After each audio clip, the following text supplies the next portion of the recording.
Hello hello everyone, welcome back to my YouTube channel Alexander MPC.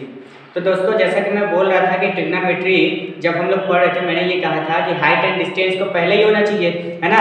अगर height and distance अगर हम पहले ही पढ़ लेंगे तो ज़्यादा अच्छा रहता है ना। हमें ज़्यादा कन्फ्यूजन बाद में नहीं रहता है। जैसे एक्सरसाइज 8.1, 8.2, 8.3, 8.1 और 8.2 तो ज़्यादा ठीक है ना। उसमें हम लोग क्या कर सकते हैं, बेसिक्स है उसको कर सकते हैं, लेकिन एक्सरसाइज 8.3 और 8.4 इसको थोड़ा सा रोक करके हाइट एंड डिस्टेंस ही पढ़ना ज़्यादा ठीक रहता है, ताकि उससे ज़्यादा अच्छे से समझ में आए। ठीक है, क्यों ज्योमेट्री में जो प्रूफ करने वाला जो क्वेश्चन रहता है उसमें सब बच्चे डर जाते हैं ना। उनको प्रूफ करने के लिए ज़्यादा मुश्किलात आती हैं, तो वो क्या करते हैं, उसे सॉल्व नहीं कर सकते, है ना। थोड़ा सा टफ होता है उनके लिए। और जैसे ही ये प्रूफ करने वाला सब बच्चे प्रैक्टिस करते हैं, है ना, और फिर उसके बाद उनको नहीं आता है या कैसे भी कर लेते हैं, फिर 9.1 में आते हैं तो उसमें मैक्सिमम क्वेश्चंस वो लोग नहीं कर पाते, है ना। इसी वजह से अगर हाइट एंड डिस्टेंस को पहले पढ़ लें तो वो आसानी से हो जाएगा, है ना। तो सबसे बड़ी बात यही मैंने उस दिन बोली थी, और इसी के चलते हम लोग हाइट एंड डिस्टेंस का एक दो क्वेश्चन करते हैं, है ना, क्योंकि ज़्यादा लंबा वीडियो हो जाएगा तो दिक्कत हो जाएगा।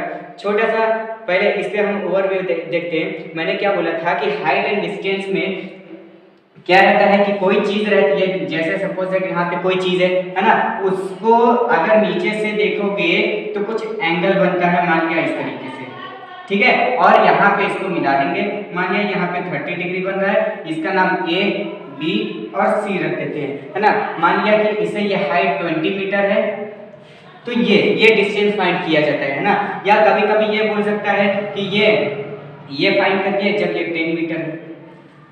बस यही सब क्वेश्चन आता है ना। और इसमें क्या रहता है, बस वही साइन, जैसे मैंने एक वीडियो बनाया था लाल बटे कक्का वाला, अगर आप लोगों ने देख लिया है तो समझ में आएगा, और अगर नहीं देखा है तो कोई बात नहीं, देख लो, उसके बाद फिर से जा करके लाल बटे कक्का वाला देख लोगे तो वो ज़्यादा अच्छे से समझ में आ जाएगा। ठीक है, तो पहले हम एक दो क्वेश्चन देखते हैं। उसमें क्या है, हाँ, उस एक क्वेश्चन ऐसा है कि उसमें ये लिखा हुआ है कि ये एक्सरसाइज 9.1 का आई थिंक 13 वाला है, 13 वाला ये क्वेश्चन है। ये क्वेश्चन ये है, ये क्वेश्चन नंबर 13, क्वेश्चन नंबर 13 है। इसमें ये गिवन है कि एक 75 मीटर क्या है, एक लाइट हाउस है, 75 मीटर हाइट पे एक लाइट हाउस है, और यहाँ से दो जहाज को देखा जा रहा है। एक जहाज है 45 डिग्री के एंगल पे, और उसके पीछे भी एक जहाज है जिसका एंगल है कितना, 30 डिग्री। ठीक है, यहाँ से इसको ले आते हैं, इसको कर लेते हैं, ये हो जाएगा 30 डिग्री। तो हमें क्या करना है, इनके बीच का डिस्टेंस बताना है। ये क्या है, मान लिया कि ये डी हो जाएगा, ठीक है।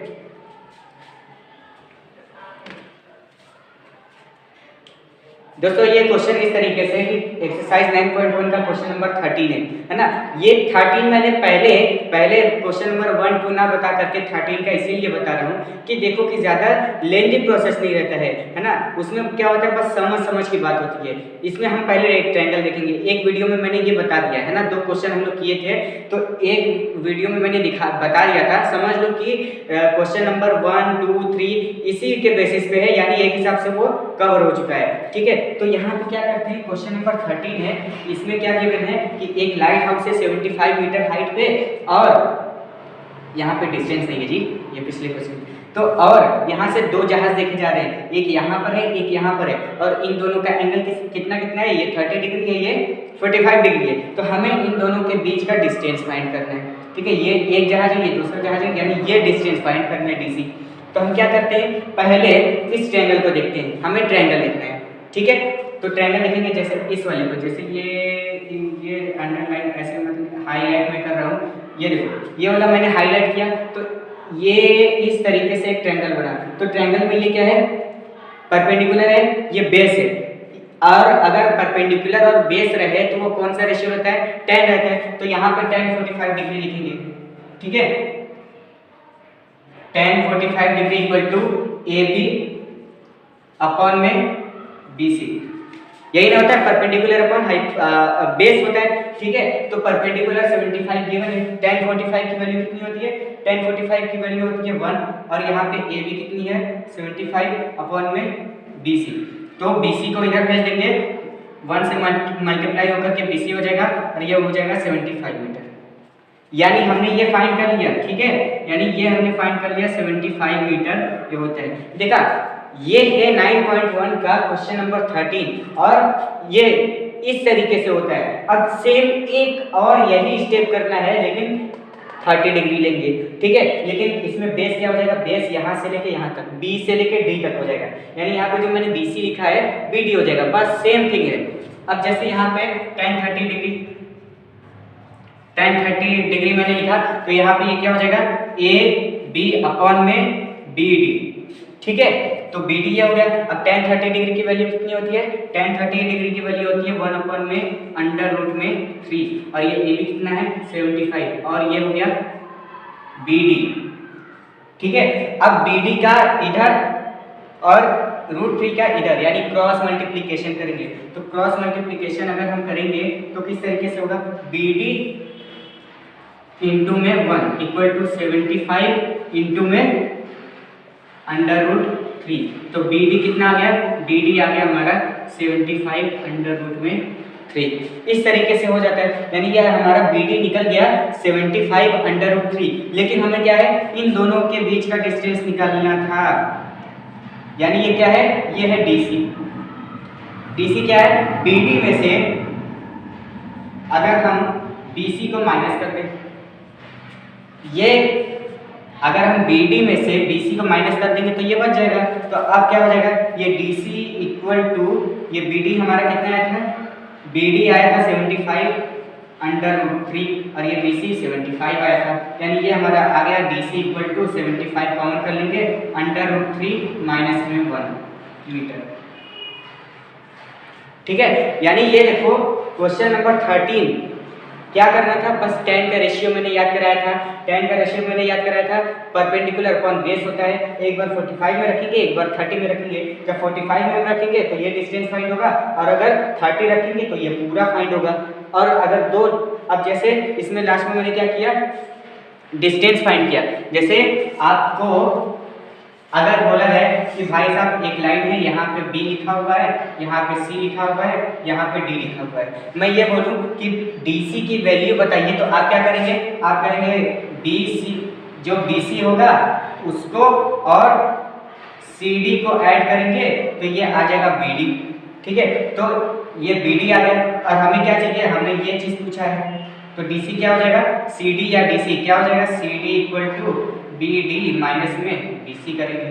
तो यही कॉन्सेप्ट मैंने वहाँ पे लगाया है। अब ऐसे ही कॉमन सेंस की बात है, ये कर ही सकते हो, ठीक है। तो एक्सरसाइज 9.1 का 13 हो गया। अब एक क्वेश्चन और देखते हैं इसमें से एक क्वेश्चन और देख लेते हैं, कौन सा है, किस टाइप का है। अब जैसे हाँ, ये भी 9.1 का है, क्वेश्चन नंबर 9, ठीक है। तो क्वेश्चन नंबर 9 को हम देखते हैं किस तरीके से होगा। इसमें दो बिल्डिंग है, एक हिसाब से समझ लो दो बिल्डिंग है, उनका हाइट फाइंड करना है। नहीं, एक टावर है और एक बिल्डिंग है, एक घर है और एक टावर है। तो इसमें पहले हम क्वेश्चन एक्चुअल में मैंने देखा नहीं है ना, ऐसे ही देख करके बता रहा हूँ।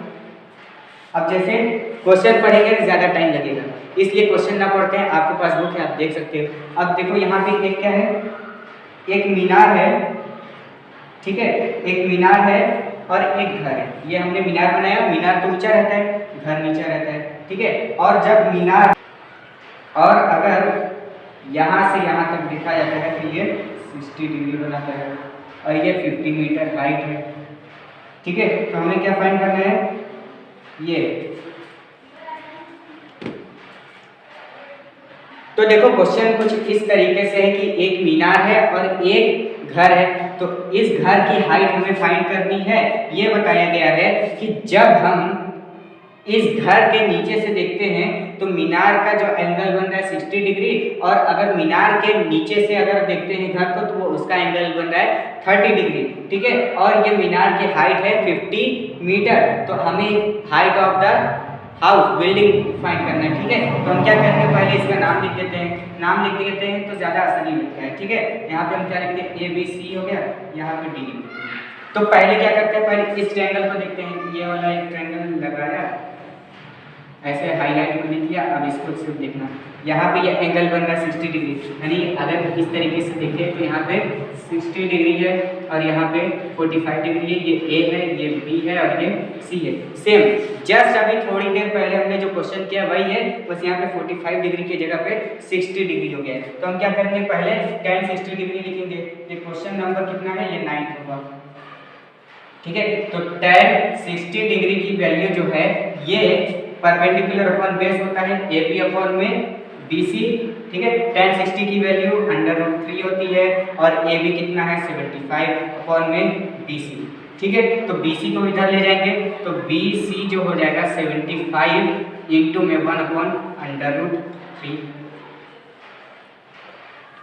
ये हो गया, ये BC है, ठीक है। अब क्या करेंगे, हमें इसका हाइट फाइंड करना है। तो अब उसको छोड़िए, अब यहाँ पे इस ट्रायंगल को ध्यान दीजिए, ये इस तरीके से, यानी BDC, देखिए BDC अगर देखेंगे तो इस तरीके से एक ट्रायंगल बन रहा है यहाँ पे, और ये जो है यहाँ पे 30 डिग्री बन रहा है, ये D है, ये C है और ये क्या है, ये B है, ठीक है। तो अब इसको अगर देखेंगे तो क्या हो जाएगा, tan 30 डिग्री हम लगाएंगे तो tan, यहाँ नहीं थोड़ा ऊपर से करते हैं, tan 30 डिग्री की वैल्यू जो हो जाएगी वो क्या हो जाएगी, CD अपॉन में BC। दोस्तों BC की वैल्यू यहाँ पर है, यहीं से पुट कर देंगे, ठीक है। tan 30 डिग्री की वैल्यू कितनी होती है, ये होती है 1 अपॉन में √3 और CD की वैल्यू हमें फाइंड करनी है, यानी यही है हाइट ऑफ द बिल्डिंग। और ये BC क्या है, BC है 75 अपॉन में √3, ठीक है। अब क्रॉस मल्टीप्लिकेशन कर देंगे तो क्या हो जाएगा, CD जो CD है यहाँ पे लिख देते हैं इस तरीके से, तो CD जो हो जाएगा वो CD हो जाएगा 1 अपॉन में √3, यहाँ पे ये था ही। अब क्या करेंगे, इसको यहाँ पे अगर हम भेज देंगे तो मल्टीप्लाई में इस तरीके से हो जाएगा, ठीक है। अब क्या हो जाएगा, अब यहाँ पे ये √3 मल्टीप्लाई होकर के 3 हो जाएगा, तो CD क्या हो जाएगा, CD हो जाएगा 75 अपॉन में 3 मीटर। देखा, ये इस तरीके से क्वेश्चन होता है। ये क्वेश्चन नंबर 9 है और इससे पहले क्वेश्चन नंबर 13 देखिए, ज़्यादा डिफरेंस नहीं है, लगभग सब वही चीज़ रहता है, लेकिन हमें क्या है, बस ये सोचना रहता है कि क्या किस तरीके से इमेज बन रहा है। मेन चीज़ क्या होता है, हाइट एंड डिस्टेंस में इमेज ही बनाना ज़्यादा टफ होता है। वैसे वो भी टफ नहीं है, आप सुनोगे, क्वेश्चन देखोगे तो ऑटोमेटिक बन जाएगा। इसी का प्रैक्टिस अगर आप करोगे तो ये तो बाय हाथ का खेल है। मैंने फार्मूला याद करा दिया है, वो आराम से आप अपना कर लोगे, वो बाय हाथ का खेल है, ठीक है। और अगर आपकी कोई रिक्वायरमेंट रहेगी कि सर आपने पूरा क्वेश्चन नहीं बताया, तो आप बता दीजिएगा, ठीक है। वैसे सब क्वेश्चन हर तरीके से मिल जाएंगे। मेरे ये बताने का मोटिव ये था, मैं इसलिए बता रहा हूँ कि मैं दिखाना चाहता हूँ कि ये इतना आसान है, आप इसे मुश्किल ना समझो। YouTube पे बहुत सारे वीडियो मिल जाएंगे, है ना, सॉल्यूशन के बहुत सारे मिल जाएंगे, लेकिन क्या है, इस तरीके से जो मैं बताने की कोशिश कर रहा हूँ, मैं क्या बता रहा हूँ कि मुश्किल नहीं है, मुश्किल सोच की बात होती है। अगर आप वीडियो, अब देखो मेरा वीडियो ज़्यादा लेंथी भी नहीं रहता है, लेकिन क्या है, अगर आप देख लोगे, आपको मैं समझाने की कोशिश कर रहा हूँ कि ये कितना इजी है, इजी वे में समझोगे तो ज़्यादा ठीक रहेगा। अब आपको वैसे ही जैसे ट्रेडिशनल मेथड में देखो, बेटा ये होता है sin 30, ये होता है, ऐसे करेंगे वैसे करें, तो वो क्या होता है, वो थोड़ा सा ट्रेडिशनल मेथड अब सूट नहीं करता, ऑनलाइन का ज़माना है ना। तो ऑनलाइन में तो आपको वो चीज़ मिल ही रही है ना, वो आप सॉल्यूशन आप देख लोगे कि 9.1 का सॉल्यूशन क्या है, क्वेश्चन नंबर, आप क्वेश्चन नंबर भी डालोगे तो आपको मिल जाएगा, है ना। हर यूट्यूबर अपना मतलब वीडियोस डाले रहेंगे, इसको सॉल्यूशन किए रहेंगे, लेकिन क्या इस तरीके से बताते हैं, नहीं। मैं ये बताना चाह रहा हूँ कि देखो सेम थिंग, बस एक ही चीज़ करना ही है। आपको ट्रायंगल दिया रहेगा, और जो मैंने सबसे पहले फार्मूला बताया था, ट्रायंगल में आपको ये देखना है एंगल क्या है और आपको क्या फाइंड करना है, साइन अप्लाई करना है कि कॉस अप्लाई करना है कि टेन अप्लाई करना है। सबसे मेन बात ये है कि जब हाइट एंड डिस्टेंस आप इस, यानी जब 10th में अभी आप लोग पढ़ रहे हो, मैक्सिमम जितने क्वेश्चन होंगे वो सिर्फ 10 पर ही अप्लाई होंगे, ठीक है। एक हिसाब से इसको आप ट्रिक कह सकते हैं, वैसे ये भी ट्रिक नहीं है। आप क्वेश्चन देखोगे आपको खुद ही समझ में आ जाएगा। ठीक है, ये चीज़ आपको अगर समझ में आया तो समझ लो कि आप कर लोगे। और अगर कोई दिक्कत है, जैसे इस क्वेश्चन को मैंने बता दिया, आपको समझ में आ गया, लेकिन अगर कोई और क्वेश्चन आपको फंसता होगा या लगे कि भाई ये ट्रेडिशनल मेथड है, सर से पूछना चाहिए, तो आप कमेंट बॉक्स में क्वेश्चन नंबर टाइप कर दीजिएगा। उस क्वेश्चन को मैं फिर से ऐसे बता दूंगा, या हो सके तो उसको और अच्छे तरीके से आपको एक्सप्लेन करूंगा, ताकि आपको एक बार बस बता दिया जाए और उसी को आप प्रैक्टिस करके तैयार कर लो। ठीक है, अब इसके बाद हम मिलेंगे अपने नेक्स्ट वीडियो में नए लेक्चर के साथ। तब तक के लिए बाय बाय, थैंक यू।